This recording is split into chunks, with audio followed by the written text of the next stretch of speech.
He's Eli Manning, two-time Super Bowl champ with the G-Men, co-host of the Manning Cast on ESPN2, and Shaun O'Hara, NFL Network analyst, and went to the Pro Bowl 3 times, joining us on behalf of Old Spice. Let's welcome Eli Manning and Shaun O'Hara.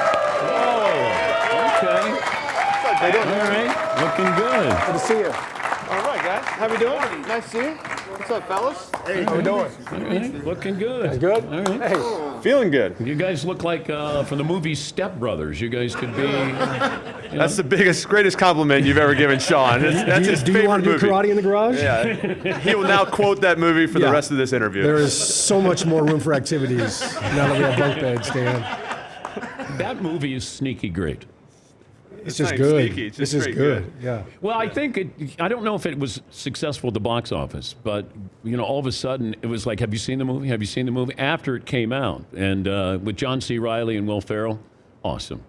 I think it must have been a hard film to actually record because they were probably cracking up. Yeah. Like, when he's talking about his drum set and, it's a lot like this show. There's a Watching lot of cops. Yeah, cops. sweating. Yeah, it doesn't come on till 4 o'clock. Yeah. Now, So I know you're lying. Will Ferrell came with us to Dublin when Notre Dame played Navy, and he brought a gift because he said he was going to bring another celebrity with it, and then he didn't bring another celebrity. He said he tried to get some people, and so he brought his testicles from the movie where he puts them on the drum. Yes. So they were movie used testicles, and he had them in a box, and it cost $10,000. Like, they had to make these testicles. And look real. They looked real.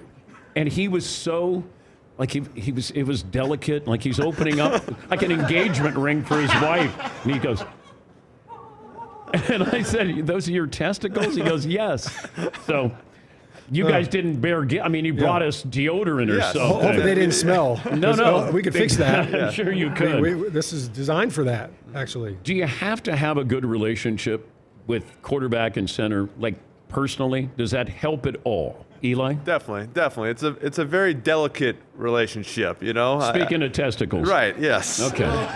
There's got to be a lot of trust. He's got to trust, me that I'm sensitive and not.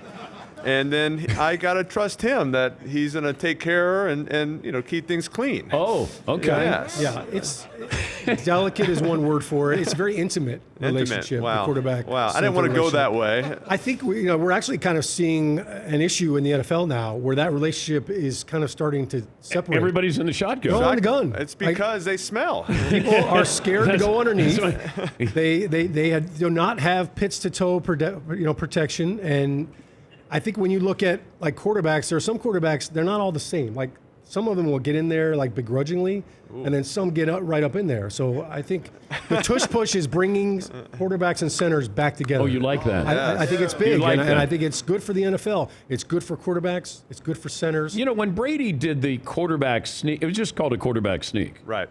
Yeah. And he was really successful with that quarterback sneak. So what's the difference between what Brady's doing that didn't have a nickname to what Jalen Hurts and the Eagles are doing? I think a lot of times with Brady, he would check to the quarterback sneak. He would see a look and just say, "Hey, I got room, and I got a word that this tells everybody we're going to go." With the tush push, it's coming. It's like they call that play. The linemen are all tightly, together. They got the guys behind to come in and push the quarterback.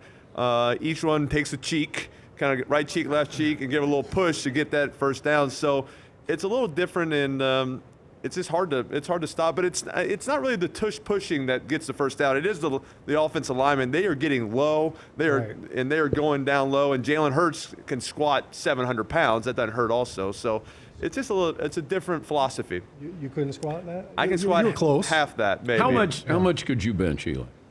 How much could I bench? Are we really getting to this? This is the question you ask. Yes. All the preparation, Yes. and you come to how much Yes. could I bench? I'm curious to hear his answer. I bench in college. Okay, in let's go college, around the room. Hold on. We're going college. Go my around the room. one-time max. You can talk. We can do one-time max and my 225 rep. Okay. What do you think? How both much answers? do you think, Eli? One time. One-time max. Paulie? I go one time, 295, 225, 11 times. All right. Seton O'Connor. No way. This guy's getting 350 in his sleep. No problem. God. Wow. Todd? So three plates. I three think he can go wheels. 315.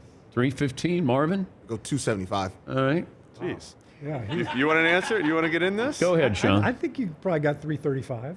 All right, 330. 330 is the max. Oh! Good job. 225, 16 times. 16 times. There you go. Okay, is that more than you did at the combine, Shaun? No.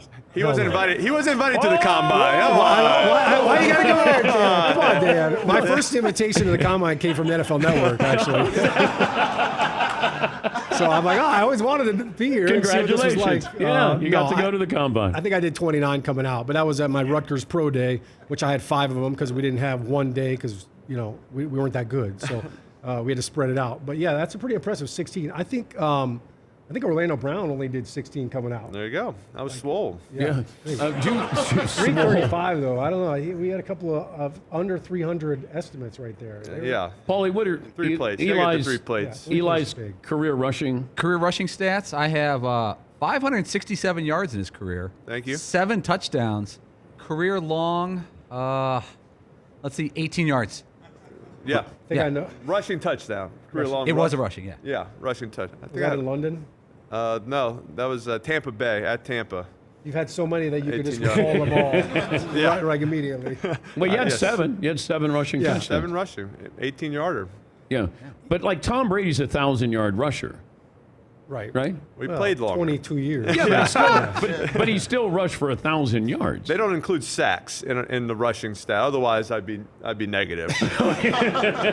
Yeah, they all came from the perimeter, never up the middle. Of course not. But if you gave up a sack and then you're helping him up, was there any conversation? Was there any I'm sorry, my bad. Yeah. I've never done. I don't know. I've never experienced Never that. gave up a sack. Yeah. No, but if I did, I would probably say, Eli, are you okay? That was Richie's guy. Yeah, exactly. That was Soybert's guy. I can't Damn believe him. Snee missed the guy. I'm sorry. It happened. I Yeah, remember. I'm like, where'd that guy come from? He's like, where did who come from? Yeah. I'm like, What are you "Thanks." talking about? I picked up that guy. It must be Bradshaw. Bradshaw must have blocked it. Actually, there was one big hit that I'll never forget. We were actually worried about Eli. We were playing the Cleveland Browns on Monday Night Football. It was 2008. We were undefeated 4-0. It was after we'd won the Super Bowl. And Shaun Rogers was playing nose guard. And I think I was sliding right, and Richie Soybert had to come down and block him.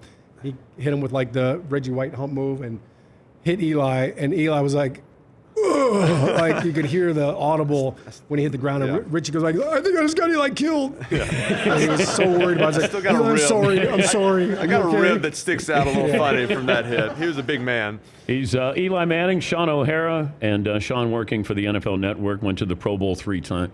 Well, that back then it counted when you went to the Pro Bowl. For sure. Nowadays, It was a game. okay, this is my idea. If you get named to the Pro Bowl, the original team, then it counts. Right. Anybody who gets named after that is not a Pro Bowler, Yeah, I'm down. right? Are you okay with that? We were talking about that a little Well, bit. yeah. I mean, I guess You got to play, or you play in it. If gotta you're get if you're in. an If you- alternate, if somebody doesn't go in and then you go and play in it, then you're a Pro Bowler. But yeah. I mean, you got the Yeah, guys it's- that's in the Super Bowl, so there's usually one alternate or 2 alternates. Yeah. But I think if you turn it down, then it doesn't count. If you're an alternate and you do turn it down, it does not, you get invited Right. as an alternate Okay. and you don't go, it does not count Okay. as a Pro Bowl making it. As an alternate and you go, it counts as a Pro Bowl. But I agree. I think if you get voted to the Pro Bowl and you make it and you do not attend, it should not count as a Pro Bowl. Like don't count it as a stat. I wish they Baker bring Baker the game Mayfield back. won the MVP of the He Pro did. Bowl, but he didn't like the trophy. Didn't sound like it was impressive. Did you guys shortchange Baker Mayfield with the MVP trophy? I don't think so. I mean, I saw the trophy. I don't know if you get a trophy. There's like a trophy there that has all the MVPs from every year going back. So like all Okay. his name is going to be there with Johnny Unitas or somebody. So it's pretty cool to have that included. He's going to put that next to his. Does he have Heisman? Right. Yeah, he does. Yeah. I He's gotta- don't know if you put that get next to that. I think it Heisman. just stays in the So he doesn't in the get to take NFL it home. world. In the Pro Bowl Funny, world. I saw him, before he came on here, and I said congratulations, on the win and the Super, being MVP in the Pro Bowl, and he's like, yeah, I had to overcome some really bad coaching. There we go. There we go. He said, look, I mean, Yeah. he didn't really do much Yeah. to help him Did a out. How lot. would you be as And an I told offensive Baker, I said, you coordinator? should be used to that. It's great. I was an off. No, I'm talking about in a real NFL game. I think I would be okay. I really do think I would be a better defensive coordinator than an offensive coordinator. I think I could come up with like good defensive schemes, different blitzes, look at an offense, how they're protecting things, and come up with blitzes that could beat protections. I don't know about gap responsibility and those type things, but like just coverages and like taking someone out of a game, I think I could come up with those types of things and come up with some good blitzes to get to the quarterback. So when you say no gaps, you're talking just 7-on-7. You want? I'm just don't talking worry about like the I don't blocking. know, like there's a whole it's like, well, if you do this blitz, like who's covering the B gap? What if they run it in that? I'm like, well, I don't know about it. You figure that out. It's a big part. I want these guys to come. I want this guy to drop, and if they run it on us, like it's 3rd and 7, they're not going to run it. I'm banking on that. The speeches would be great. If he was a coach. You think so? Yeah, great. He nails the motivational speeches. Yeah. Thank you. Yeah. Really? Yeah. You know your strengths, you know your weaknesses, So right? he's really, really Very motivating. matter of fact, I'm very calm. I'm not the guy that's getting guys fired up. That's why you have Strahan. That's why you have these guys that he can was like not stomping stomp anybody it out. Like I'm not gonna stomp it out. I'm not a stomp it out guy. I never jumped up. Like when they're doing the rah-rah speech, like I'm in the back, like all right, what are my responsibilities here? Like I don't really want to get fired up right now. I'm at a good like calm pace right now. I'm good where I am. I don't need to get fired up. We didn't want him doing that. I don't want to We be just jumping want up. him You just see me jumping up and down, chill. like bad things are about to happen. Which defense would you want to face if you guys were still playing between these two?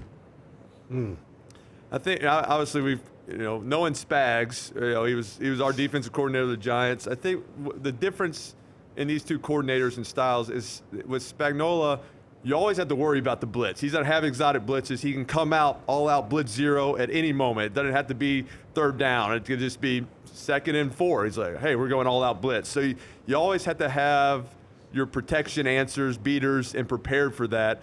And then he fakes the blitz and plays coverage behind it, which is tough. And you're max protecting, and you only have 3 guys going out, and they're dropping 8 guys or 7 guys. And so the 49ers are more traditional, where kind of what they're doing. They're just really good at what they do. We're going to line up. We're going to keep things simple. We're going to play the same coverages over and over and over and over again and get really good at it, and just have our players are better than your players, and that way we can get sacks. Did you answer the question? So I don't know which one you want to go against. They're both good. They both create problems. Yeah. I think. I'll take the 49ers. I think I'd Okay. rather go against the 49ers Okay. just from a preparation standpoint. Yeah. You know what you're getting. Just we got to execute better than them. Yeah, he broke it all down. I think Spags' defense is much more exotic. Like you've got different 5-down looks, different kinds of blitzes, like Eli's saying. The 49ers play a zone defense. So as an offensive lineman, I would much rather play the 49ers just from a scheme standpoint. They don't blitz that often as well. They just play a lot of zone, and I think it's a little bit easier to just kind of figure out. You get up, you line up, you play. Although Fred Warner would be tough to block. I think he's a stud. So like to Eli's point, they've got a lot of speed. They're fast as hell, but I would probably take the 49ers. All right, give me your sales pitch here on your Old Spice Total Body Deodorant. Yeah, well, we've learned that there's a lot of men out there that need a gentle deodorant for their total body. Actually, 72% of men worry on a daily basis about their body odor. And thankfully for Old Spice, their new Total Body Deodorant, it's 24/7 freshness. And I don't know how to put a percentage on this, but I'm worried about Shaun's body odor every day. And so now I have a solution. I just pepper him with Old Spice. I'm walking around him and it's just like spray the whole body. He literally he gives me a bottle everywhere we go, just to like keep in there. Dan, I'll be happy to leave this with you. But That's fine. we talked about our intimate relationship while we were playing, and I think this could have extended our career together. Yes. Because I have a major sweating issue, and it comes out everywhere. Like he used to make me change my pants at halftime. Yes. So if I had this, I could have used this at halftime, and it would have helped out a lot. Any quarterback will tell you that it's really hard for them to eat after practice or a game with their right hand, because they're dealing with the smell. This would fix all of that because it's from pits to toes Did you and down shower below. before a game? I showered. I Yes. prided myself on Before a game. cleanliness. Very clean, very clean. Before a game. Because Before a game. I didn't want my quarterback to have to eat his sandwich left-handed because his right hand stunk. I just want to put a visual of what I saw every halftime with Shaun. So you got to imagine, so his pants are drenched wet, I'd make him change his pants because it was like we were under center a lot. It was like a wet ball drill every time I got the ball. I got a wet football. I got blamed for his bad It was like passes. it was raining for every game in the second half. And so I made him change his pants, but he couldn't. His shoes were all spatted up, so he couldn't take off his cleats to get the pants off. So it's him laying on his back, both legs in the air, and the trainer's coming like and this. getting the pants off. Which is it's actually not that hard. Getting dry pants over cleats onto a wet human being was very difficult Yeah. and very entertaining to watch. I was Yeah. just like, if you need more of a visual, No, no, I was like, It's what's more it's just a important? jock What's more strap important right now? underneath Do I want to there, listen I like to that. the offensive It's coordinator good and look. like our adjustments, or do I want to watch Shaun try to get these pants Hey, on? how are we fixing that nickel Sam blitz? All right, hold on a second. All Yeah, right, I was going going to to tell. I was going to tell Eli to slow down when he's. spray in there, and we're good. I wanted Eli to slow down when he's describing this, though, of how that looked in the locker room here. The visual is really Yes. great. You know. Yeah. It's good, right? Very hot. Yeah. Very, very hot. Yeah. It's great to see you guys. I think Will Ferrell would probably appreciate that. He would. Yeah. He would. And you could compare balls if you wanted to. I know they'll smell good. Yes, they will. Thanks so much, Shaun Pops. O'Hara and Eli Manning. Thank Thanks, you, Dan. guys. Appreciate it.